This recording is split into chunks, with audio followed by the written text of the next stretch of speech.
Hello. We are going to learn something new, though I think you've seen it before. These are two review problems that you have to know for the test. So go ahead and pause and try these two. All right, here we go. These two angles complete a line. These two angles are called supplementary, and they add up to 180 degrees. So all you need to do is take 180 minus 120, and this is going to be 60 degrees. On this one, there's no work to show. This one, you have to show work. This is a triangle.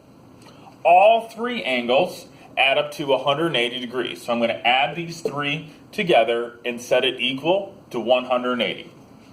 For x plus 2x plus 5 plus 2x plus 15.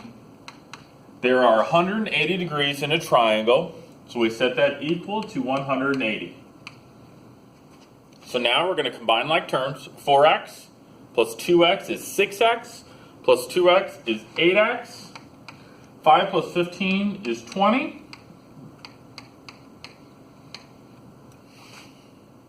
Subtract 20 from both sides. 8x equals 160. Divide by 8, divide by 8, and x equals 20. Fantastic review. These two questions will be on your test, so make sure you know how to do them. All right, here we go. I don't think this will be terribly long. You should have seen this before in either algebra or in middle school. Number one, this Pythagorean theorem, that's what was used when we have a right triangle. One angle is 90 degrees. So this is our Pythagorean theorem. You have to know where the right angle is and the side that is opposite it. This is called the hypotenuse. Why is it called the hypotenuse? I don't know. But it's called the hypotenuse. It is across from the right angle. It is always the longest side. That is a helpful little check. So the hypotenuse is C. It's all by itself on one side of the equation. We call these legs. So if you want to write that down, legs, but that's not as important. And it doesn't matter which one you call which. So there's the Pythagorean theorem. You need to know this. This is essential for your geometry career. And honestly, you might actually use this in real life if you are doing any type of drawing or construction or something. So here we go. Number one, do I have a right angle? Yes. If there's no right angle, I can't do it. Number two, I'm solving for x. Is x a side of the right triangle, or is it the hypotenuse? You always want to find the hypotenuse first. Here's the right angle. The side across from it is the hypotenuse, so yes, x is the hypotenuse. X has to be bigger than both of these sides. It's got to be bigger than 6, and it's got to be bigger than 8. If you get an answer like 2, you did something wrong. So this is how we do it. 6 squared plus 8 squared equals the hypotenuse squared. 6 squared is 6 times 6. It is not 12, it is 36. Plus 8 squared is 8 times 8, which is 64, equals x squared. Add those two together, 36 plus 64 is 100. And to solve for x, we hit the square root button on your calculator. The square root of 100 equals 10. And a nice little check too, it's not guaranteed that you got the right answer, but is 10 bigger than 6 and 8? Yes. I'm going to do one more example, and then you're going to get a chance to do two by yourself. So here we go. We have a right triangle. You're going to use this all the time, especially second semester. There's the right angle. Where is the hypotenuse? The hypotenuse is across from it. 9 is the hypotenuse. 9 is going to be the longest side. X has to be smaller than 9. I'm going to have somebody on the test put 29. Ain't right. Okay? This is how we set it up.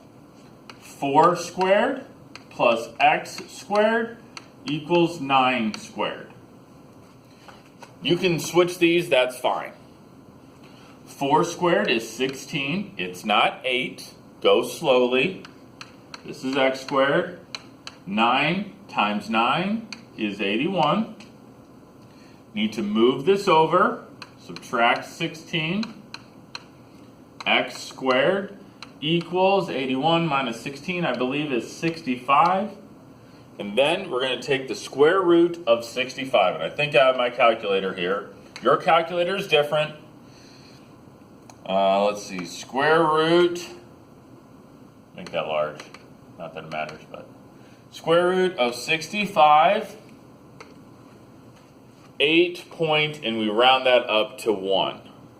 But if you put 8, that's fine. I'm not too worried about it, but we're going to round to the nearest tenth.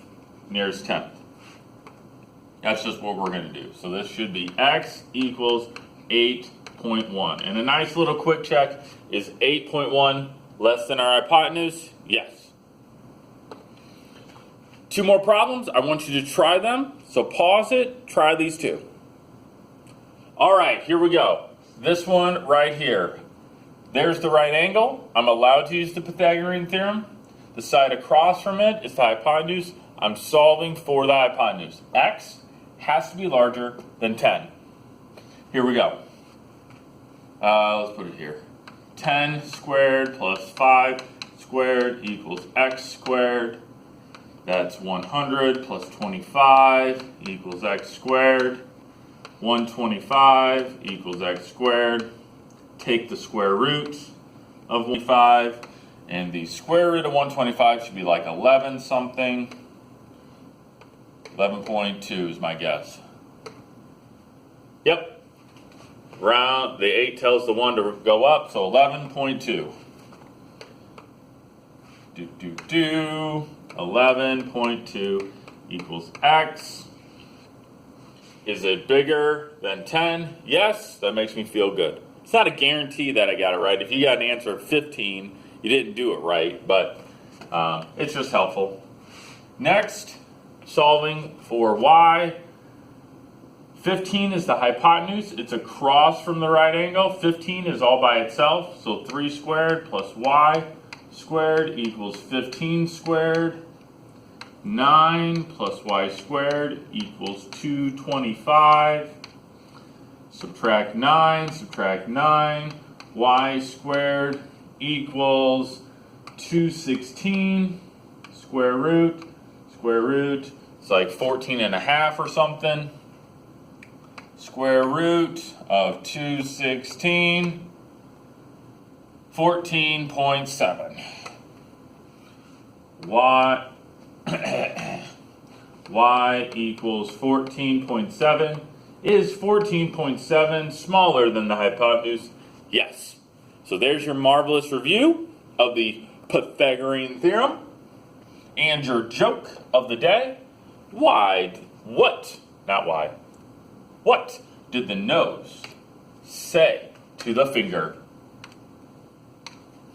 Stop picking on me. Have a good day.